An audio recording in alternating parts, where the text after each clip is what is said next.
கிறிஸ்துவுக்குள் அன்பானவர்களே, இந்த தவக்காலத்தில் மீண்டும் உங்களை சந்திப்பதில் மட்டற்ற மகிழ்ச்சி அடைகின்றேன். தவக்காலம் என்பது கிறிஸ்தவ சமூகத்துக்கு ஆண்டவரால் கொடுக்கப்படுகின்ற ஒரு உன்னதமான காலம்.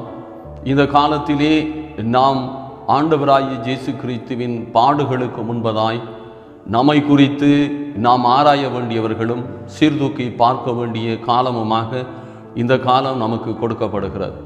ஆனால் இந்த காலத்தை நாம் பிரயோஜனப்படுத்தி கொள்ளாவிட்டால் நம்முடைய வாழ்விலே ஆண்டவருடைய கிருபையையும் அன்பையும் நாம் பெற்றுக்கொள்ள முடியாது. ஆகவேதான் பிதா என்னில் அன்பாயிருக்கிறது போல நீங்களும் ஒருவரில் ஒருவர் அன்பாயிருங்கள் என்று சொல்லி நம்மை அன்புள்ளவர்களாக நாம் எப்பொழுதும் ஒற்றுமையுள்ளவர்களாக இருக்க வேண்டும் என்பதே அவருடைய விருப்பமாக இருக்கிறது. ஏனெனில் ஆண்டவர் இந்த பாடுகளை ஏற்றுகின்ற பொழுதும் வேதனைகள் நிறைந்த பொழுதிலும் ஆண்டவர் நம்மேல் அன்பு செலுத்தினார். அந்த அன்பை குறித்து தான் ஆண்டவர் நம்மிடத்திலும் எதிர்பார்த்து நிற்கின்றார். ஆகவே இந்த அன்பை நாம் பெற்றுக்கொள்ள வேண்டுமானால் நாம் ஒருவர் பாரத்தை ஒருவர் சுமக்க வேண்டும். ஒருவர் குற்றத்தை ஒருவர் மன்னித்து மற்றவர்களுக்கு நாம் மன்னிப்பளிக்கின்ற மக்களாக நாம் எப்பொழுதும் இருக்க வேண்டியது அவசியம். அவ்விதமாக நாங்கள் மன்னிப்பை மற்றவர்களுக்கு பகிர்கின்ற பொழுது நம்முடைய வாழ்விலும் இருக்கின்ற குற்றங்கள் குறைகள் எல்லாவற்றையும் நமது ஆண்டவராகிய இயேசு கிறிஸ்து நமக்கு மன்னிப்பு தருவார். அந்த மன்னிப்பை நாம் பெற வேண்டுமே ஆனால் நாம் மற்றவர்கள் செய்கின்ற சிறிய குற்றத்தை குறித்து அவர்களை நீதியின் கூண்டிலே ஏற்றி கரம் தட்டி அவர்களை பார்த்து நாம் அகமகிழ்வது அல்ல.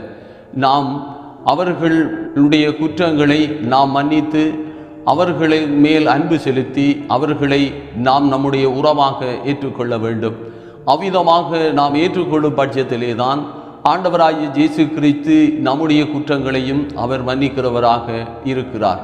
அவர் நம்மேல் வைத்த அன்பின் நிமித்தமாக நாம் ஆண்டவர் மேல் அன்பு செலுத்தாதவர்களாக ஆண்டவருடைய பார்வையிலே எவ்வளவு குற்றவாளிகளாக இருந்த பொழுதிலும் ஆண்டவர் நம்மேல் அன்பு செலுத்தி நம்முடைய பாவத்து நிமித்தம் வரப்போகிறதான அந்த மரண வேதனையை தன்னுடைய சரீரத்திலே அவர் சுமந்து அதன் மூலம் நமக்கு ஒரு பெரிய விடுதலையையும் மன்னிப்பையும் கொடுத்தார். இந்த தவ காலத்தில் நாமும் மற்றவர்களுடைய குற்றங்கள் குறைகளை மன்னித்து நாம் அவர்களுக்கும் ஒரு பெரிதான அன்பை கொடுப்பதன் மூலம் அவர்களுடைய உறவிலே நாம் நிலைத்து நின்று அவ்விதமாக நாம் இயேசுவின் உறவிலும் நிலைத்து நிற்பதன் மூலம் நாங்கள் கிறிஸ்துவின் மக்களாக கிறிஸ்துவின் நித்திய ராஜ்யத்துக்கு உடந்தை உள்ளவர்களாக உறுதி பெற்று இந்த உலகத்திலே வாழ்ந்து ஆண்டவருடைய கிருபையையும் அன்பையும் மன்னிப்பையும் பெற்று அவருக்குள் வாழ்வோம். கர்த்தருடைய கிருபையும் அன்பும் உங்களோடு இருப்பதாக.